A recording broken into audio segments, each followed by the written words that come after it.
if you are looking for young professionals, young working professionals, is your property what they're looking for? And are you marketing your property in the right place? For instance, I knew that my ideal client would be the young working professional or some business professional, somebody who's already established and don't mind paying the rent prices that I was expecting from my market.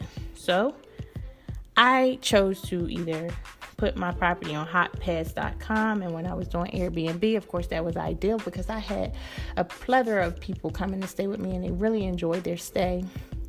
Also, I used a realtor. And one thing that I constantly say, using a realtor was absolutely great, because when you use a realtor, those people are interested, they're invested, and they're serious about their home buying or rental process. Okay. The other thing is, does your property actually appropriately fit the expectations of your prospective or ideal tenants? You can want all you want, but if you're not prepared, then it's going to be a little scarce for you. So you want to make sure that you have your property in good order. Is it clean? Is it crisp? Is it up to date? How's your kitchen looking? What does your bathrooms look like? What does the bedrooms look like? How's the floor plan? You got to understand and get to know what your ideal tenants desire and make sure that is accessible in your property. Okay? All right. Let's move right along. So trust me, I know that you just got some quick tips right there. Marketing, I dropped a few bombs right there. Facebook, Instagram, Realtor, hotpads.com, Zillow, put it out there. What are you doing? So let's jump into the next topic. What type of energies are you giving to your current and prospective tenants? Some people, when they become landlords, they feel like they done worked hard enough to get where they are. And so they have this air about them where they are above their tenants. They are the authority figure and they can do and say what they want and treat their tenants how they please. Excuse me. Pause. Let me explain something to you. Your tenant is your customer. Okay? Let's come on down off that high horse. Let's bring yourself back to reality and help you understand that person pays you. That's who's paying you. Okay, I understand that this is your business, that this is your real estate, that you are the owner. But ultimately, that is who putting food on your table. Yes, you hustle hard. Yes, you got to where you are. Yes, I'm proud of you. But at the end of the day, at the beginning of that sentence, at the beginning of that relationship, you need to make sure that you understand your role, not only as a landlord, but as a customer service representative for your organization, for your company, for your business, for your establishment, for your property. You are the face, unless you have a property manager or a management company actually managing your property on a daily basis. Okay.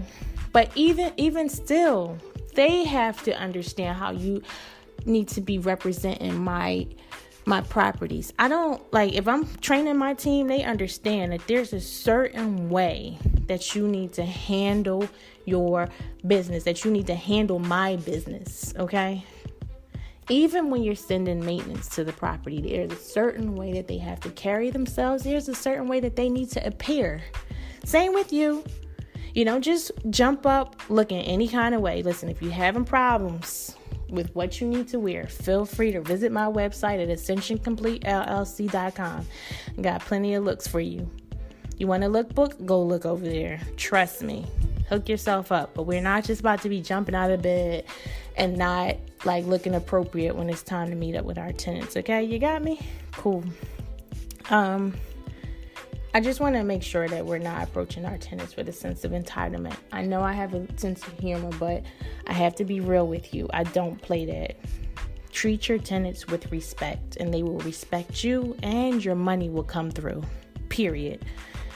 All right. This is for those that are completely attached to their property.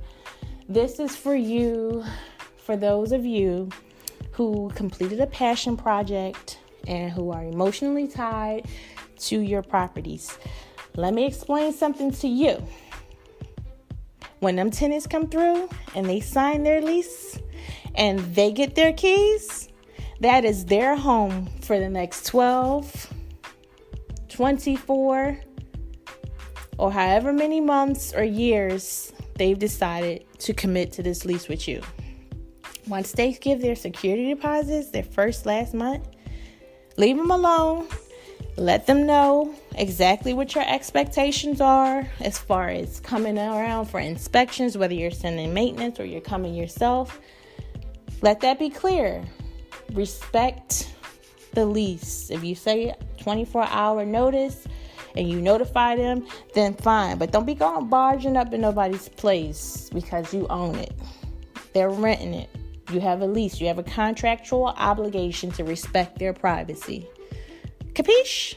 All right, cool. I'm glad we cool. All right. Now, question for you all. Do you invite questions and calls when issues are raised at the property? Yes or no? Reason why I'm asking is because if you are that landlord, or if you're said landlord that gets irritated when your tenants are asking you questions, that's a problem, okay? That's a problem because guess what? They're not going to be willing to be completely transparent with you when things go wrong. And guess who ends up paying for that later? You do. Be sure to have an open door policy or open text policy or open email policy or some sort of open communication policy where your tenants can clearly relate the issues, whether they have a tenant portal to relate maintenance issues to, relay maintenance issues to, or if they have some way to just get the word out that, hey, I'm putting up this SOS here, I need help, okay? Because if you don't, you will figure it out later. There'll be a lot of cover-ups, a lot of spending money out of your pocket for no reason because the issue has gotten so out of control that there's nothing that you can do, and that security deposit might not be enough to cover you, okay? So let's, keep things to a minimum and keep it moving. Okay, now we already spoke on customer service. You know how I feel about that. If you have an issue with being cordial, kind, transparent, building some sort of boundaries while staying professional, this is not for you. It's not for you. Landlording is not for you if you have a problem with that. If you feel like you got to treat people with trash and make them feel defeated and unwanted and belittled, this is not for you. Don't be a slum landlord. Don't be a disrespectful landlord. Don't be somebody who has this high sense of entitlement all because you built up your empire. Now you don't want anybody to break it down. The only one that's going to break it down is you and your attitude. Capiche?